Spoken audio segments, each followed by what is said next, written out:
Bonjour, bienvenue à ce nouveau numéro de Parcours d'actualité. Alors ce n'est pas un parcours sportif, mais pourtant nous retrouvons Défi Intégration que nous avions l'habitude de suivre d'habitude, en tout cas sur un parcours sportif. Bonjour Eric, bonjour Chloé, pardon. Bonjour Chloé, bonjour Eric. Bonjour. Alors on va refaire les présentations rapidement, même si on vous a suivi très souvent sur notre antenne. Eric, tu étais le skipper justement à bord du Joloca. Le Joloca, c'est le bateau qui est parti de Lorient dans Défi Intégration et qui arrive à Maurice. Et Chloé, toi tu étais à bord justement avec un rôle un peu particulier, et c'est un peu plus de toi aujourd'hui qu'on va parler, parce que notamment tu avais le rôle de prendre des photos.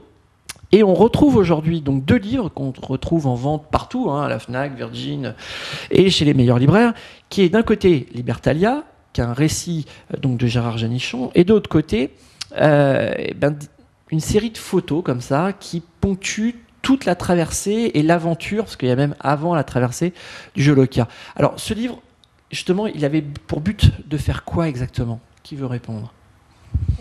Je vais répondre. L'objectif, c'était de témoigner de l'aventure, pas uniquement de la traversée, mais de toute la préparation, du parti du moment où on a eu l'idée avec Laurent Marzec jusqu'à l'arrivée à Maurice, et en fait tout ce qu'on a pu vivre comme échec, comme succès, et en rendre compte pour que ça serve quelque part de métaphore aux entreprises en particulier.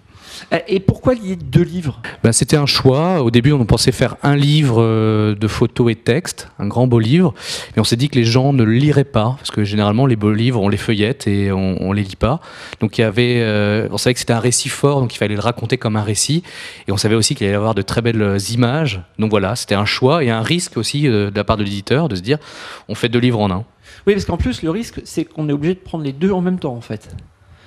Après, on peut pas prendre l'un ou l'autre, en fait. On fait comme on veut. On peut en vente trouver l'un et l'autre. Pas pour l'instant, mais ça sera dans l'avenir. Et après, on peut lire le livre. Et puis après, on peut imaginer que l'album photo, c'est un gros feuillet de photos, grand luxe. Et voilà. Moi, personnellement, je lirai d'abord le livre. Et ensuite, je me plongerai dans les photos pour revoir les personnages que j'ai imaginés dans le récit d'abord. C'est vrai que c'est bien d'avoir 2 choses différentes, parce que je pense que quand on lit un récit et qu'il y a les photos qui entrecoupent, on perd le fil du récit, et puis les photos sont juste là pour illustrer le récit, alors que là je pense que le récit raconte une histoire, l'album photo raconte la même histoire, mais peut-être pas de la même façon, ou donne un éclairage différent, parce qu'en fait les photos, la personne qui les a mis en page, c'est Justine, qui était à bord et qui est graphiste, et en fait on a travaillé avec elle pour que chaque photo se réponde, et donc que chaque photo ait un message à elle toute seule, mais en fait Justine, en les assemblant, c'est comme un montage vidéo finalement, et l'assemblage de ces 2 ou de ces 3 photos donne un nouveau message qui est pas donc voilà, les 2 livres racontent la même histoire, mais peut-être pas de la même façon, alors que si on mélange tout, finalement je pense que voilà, on perd peut-être un peu le fil des 2. D'accord. Mais alors moi, ce qui m'a à la fois étonné, mais bien plus dans ces 2 livres d'ailleurs, mais un peu plus même dans celui de Gérard Janichon, et c'est que je m'étonne un peu du travail des relecteurs de chez Gallimard, mais quelque part tant mieux, parce que parfois on a même l'impression de lire des tournures qui sont plus que limites, voire même quelques fois orthographes, mais ça donne un récit complètement entier, complètement vivant, qui je pense quelque part c'est certainement aussi le but du jeu, peut-être que Gallimard a voulu garder ça, mais ça donne vraiment quelque chose d'entier, réactif, et on a l'impression d'y être, en fait, tout simplement. On a l'impression que ça a été écrit quasiment au jour le jour, et qu'on le récupère à la sortie du bateau. C'est le cas.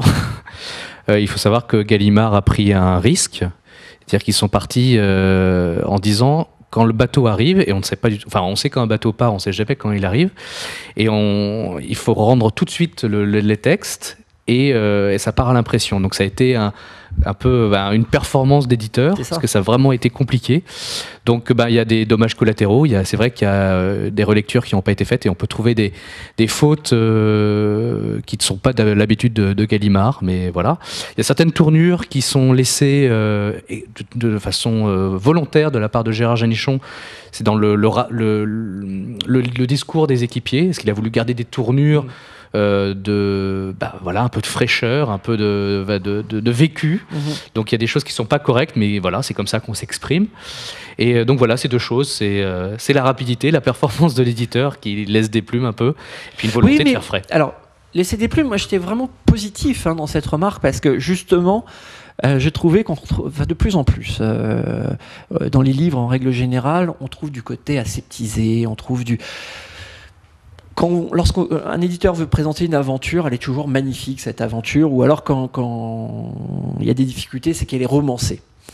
Et là, je trouvais justement, tu as employé le mot fraîcheur, toute cette fraîcheur. Et c'était autant plus vrai aussi avec les photos, où on voit bien, il y a plein de photos qui ont été travaillées, où on voit que tu as pris du temps, puis on sent qu'il y a des photos qui sont pas forcément celles, je suis sûr que si on avait pris du temps, on aurait passé, et que je trouve les plus intéressantes, parce qu'on sent bien que c'est pris sur le vif, on a l'impression d'y être, en fait.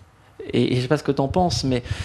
Alors, pour les photos aussi, je veux préciser qu'il n'y a pas que... On est deux, en fait, sur le livre, donc il n'y a pas que moi. Et toute la partie avant départ, c'est Nathalie Tufenjean, qui est une autre photographe qui a pris les photos. Et après, à bord, c'était moi. Et ensuite, c'est plus en fait dans le travail avec Justine de sélection des photos. C'est vrai qu'on n'a peut-être pas forcément pris toutes les plus belles photos esthétiquement parlant. Et d'ailleurs, c'était pas toujours facile parce que moi je voulais prendre les plus jolies. Quand même, oui, mais par exemple, moi je voulais prendre les plus jolies. Ouais. Et en fait, aussi Justine, et elle avait raison, elle disait mais il faut prendre deux qui se répondent et qui, en se répondant, vont dire quelque chose. Alors peut-être que les photos, par exemple, où il se coupe la barbe, c'est des photos qui sont jolies, mais en soi, bon, enfin, c'est sûr qu'il y a plus joli en mer qu'un mec qui se coupe la barbe.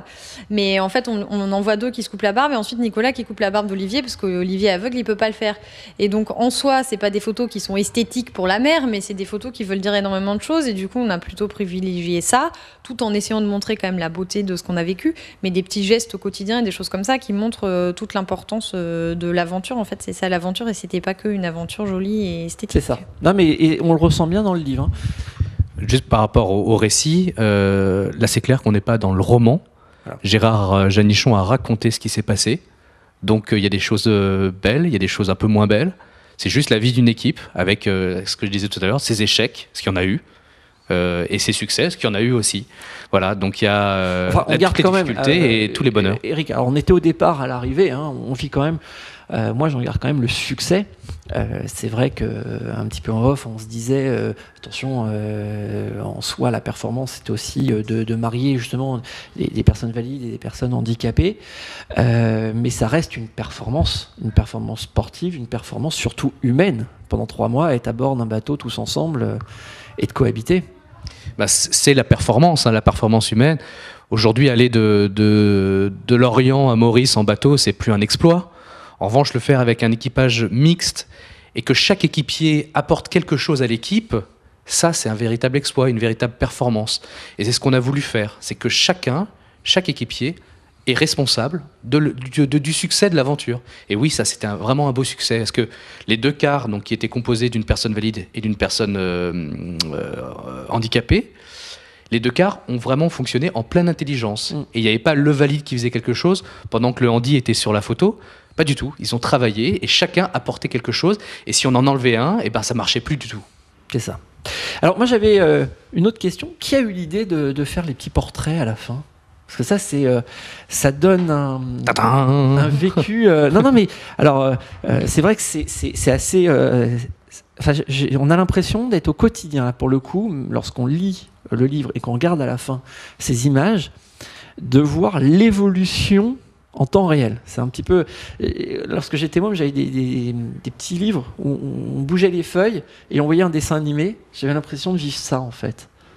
Alors, en fait, c'est moi qui ai eu l'idée, mais finalement, c'est en allant chez Gallimard un jour pour parler du livre, il m'a montré un autre livre de photos de Tara, sur le bateau Tara, et ils avaient fait ça, en fait, et eux leur expédition durait plus longtemps que la nôtre, et ils s'étaient photographiés. Alors eux, je sais pas à quelle fréquence, mais on les voyait évoluer, et en fait je trouvais ça super. Ils avaient fait ça sur une double page, et en voyant ça m'a donné l'idée, et j'ai demandé à l'éditeur, je lui ai dit mais je pense qu'on devrait faire ça, à mon avis, rien qu'en 2 mois on doit bien changer, quoi, et donc ça serait super. Et il m'a dit oui, bonne idée, et puis du coup on s'est astreint à ça tous les mercredis, on faisait la photomaton. À tel endroit, il y avait un endroit dans le bateau où il y avait un tout petit endroit où c'était blanc derrière, un peu neutre et où je pouvais faire la photo. Et du coup, tous les mercredis après-midi, on faisait la photomaton de chacun. Donc on rappelle, hein, donc il y a deux titres. Hein. Il y a Libertalia et Défi Intégration, une bande de bras cassés sur la route des épices. Alors, Eric, juste une bande de bras cassés, pourquoi ? Parce qu'il y a une raison à ça. Disons que c'est justement pour choquer un petit peu. Et puis avoir de l'autodérision, de l'humour, parce que c'est important d'avoir de l'humour là-dedans. Donc voilà, on s'est auto-baptisé la bande de bras cassés, parce qu'on typiquement, on est une bande de bras cassés. Il y en a qui ont des bras cassés, ou des jambes cassées, ou tout ce qu'on veut de cassé. Et généralement, quand on parle d'une bande de bras cassés, on se dit... il y a un côté un peu étonnant, en disant ils savent vraiment rien faire, mais bon, quand même, ils font des trucs quand même... respect. Donc voilà, c'était pour créer un décalage, quoi. Voilà. Une autodérision qui crée le décalage et qui crée l'intérêt. D'accord. Et donc le message du piment rouge, parce que le piment rouge, en fait, c'est le Jolokia, c'est ça. C'est le nom d'un piment, le piment le plus fort. Là. C'est le piment le plus puissant du monde. Il est 1 million de fois plus fort que le piment d'Espelette. D'accord. Donc, alors, retrouvez de toute façon l'ensemble de ce qu'on vient de dire, mais surtout de l'aventure, à la fois sur le récit Libertalia, et donc sur le travail de Justine et Chloé, et Nathalie, effectivement, et Nathalie, donc Défi Intégration. Voilà, donc merci de nous avoir suivis en tout cas sur le www.bloghandicap.com et sur l'ensemble de nos sites partenaires. Courez immédiatement chercher ces livres chez votre libraire, à la FNAC, chez Virgin, n'importe où, vous les trouvez vraiment partout. Ils sont absolument étonnants de réalisme et vous avez vraiment l'impression d'être à bord du bateau. Et moi je vous dis de toute façon à bientôt, au revoir.